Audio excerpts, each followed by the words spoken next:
actually went and looked up our facts and was stunned that we were right.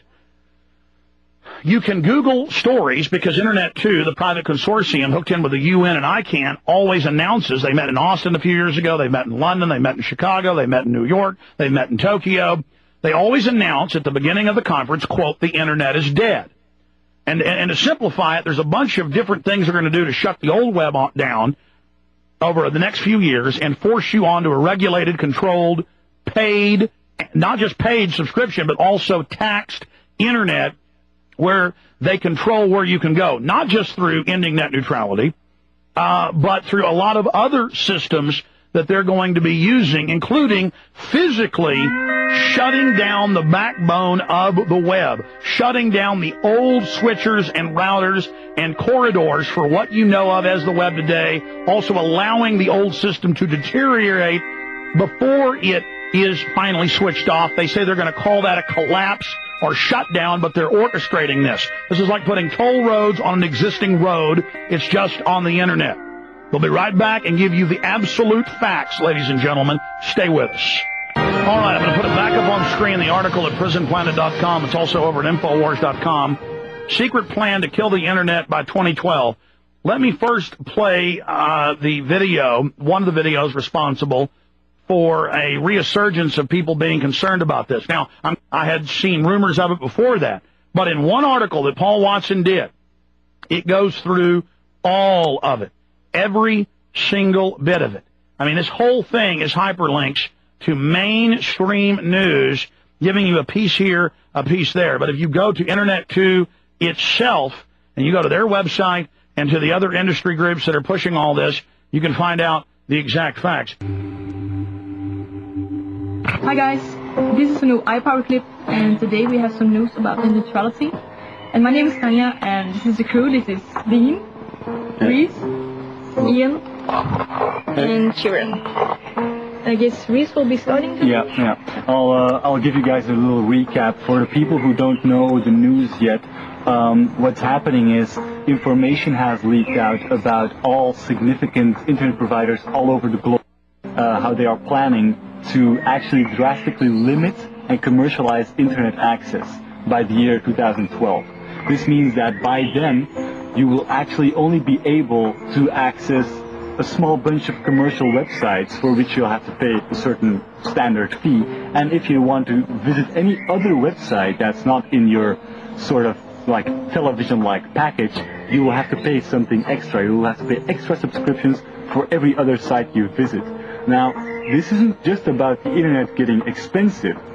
This is about the internet just disappearing, because all those other sites won't get any visitors anymore, because you have to ask yourself, who will visit any, sort of smaller website that they have to pay a subscription for? Their visitor counts will go down drastically, and it will all just disappear over time. This will happen pretty quickly. We actually have a contributor to Time magazine who's doing an article about our information, and because we got it from inside sources who didn't want to reveal themselves. But this guy from Time, who contributes to Time magazine, actually has now official sources from major internet providers like Bell Canada. I'm going to stop right there for just a moment, and we're going to go back to this in just a second. Again, I don't care about getting the credit for warning everybody, because I didn't. The establishment itself said it was going to do all this, but this is only one small part of it 2.5 years ago, 6 years ago, 8 years ago. I learned of it again 6.5 years ago. So even this, quote, inside stuff, and now Time's going to tell us what's going on, what you're hearing here that people are debating and can't believe isn't 1/10 of the plan. So I'm going to finish up with playing part of this live to continue to comment on it, and then I'll come back and get into what's really going on for you. And TELUS, formerly owned by Verizon, who officially confirmed all of our story. The only thing that they didn't confirm was the date, 2012, because they thought it may actually happen sooner in Canada. So that's even more unsettling. Just in case you're wondering who we are and why we are, giving you this information, the thing is, we are internet activists, and we've been very active on the net neutrality front for years now. So that's why we've built up a lot of relations with the industry and with the media. The article will soon be published, probably probably in Time magazine with all the confirmations from official sources. So, you know, for those people who are in doubt and stuff, just definitely check that out. And yeah, what's really important, what we're going to focus our time on is actually organizing the people, bring people together so we can actively do something about this, because that's what it's about. I mean, the reason we're making this clip is not to announce doomsday or whatever. We have hope, and that's why we're making this clip. That's what motivates us to make this clip, is the hope to make sure this doesn't happen. And how can we make sure? It's the first step to do is, like we said last week, is spread the word. But in a second step, we have to actually come together, unite our forces, and do something together. Okay. Well, actually, the first thing you need to do is you need to find out exactly what's going on and how wide-reaching this is. That is the first thing that you need to do, and you need to do it immediately. Okay? Now, let me, for everybody out there now, slowly walk through exactly what's happening here. The Internet was set up by DARPA. It was built by the Pentagon, and they've had it going back into the 70s, even before that. I mean, we've got emails from the 70s and 80s where White House staff were communicating with different federal agencies over, quote, email or electronic mail. When Al Gore said that he had some vote in the Senate in the early 90s to, before he became vice president, to create the Internet, that is just absolutely asinine. The Internet, you can go read this in mainline encyclopedias, did not begin in the 90s. It began in the early 1960s. That's when it was conceived, and it was in use between secret government agencies, the scientific agencies, back in the late 60s. It was widely adopted in the 70s and was in almost all major government institutions by the early 1980s. So let's get that straight. The government built it. But then, with the BBS systems and message boards and other people tying in and people paying for Internet connections and using their phone lines and people putting up their own server farms and other industries and systems developing, but the government still, with the telecoms and the universities, controlled the major hubs or the routing systems, the, quote, peer-to-peer. And when I first learned about Internet 2 back in 2001, it was from them. That's just one of the big multinational organizations where big companies, telecoms and others, and governments and universities, institutions, put money in, and then Internet 2 lobbies and regulates and tries to shape the future of it. And what they said they were going to do in 2001 was have 50 global corporations and 50 global international universities will house the new hubs and the new backbone of Internet 2, which they were already building then. It is now in place. They've laid the cable worldwide. They've got the satellites, all of it. And when to get on Internet 2, you're going to have to sign agreements. It's like you're going to have a subdomain like MySpace.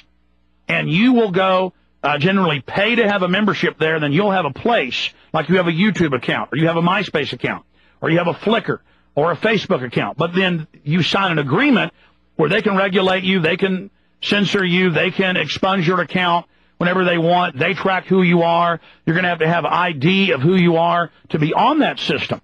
And they argue, well, it's a corporate/private/government system, and so you don't have to have an Internet. You don't have to be on Internet 2. You just have to agree if you want to be on our backbone. That's why we say MySpace is the model of the Trojan horse for Internet 2. That's in their own words.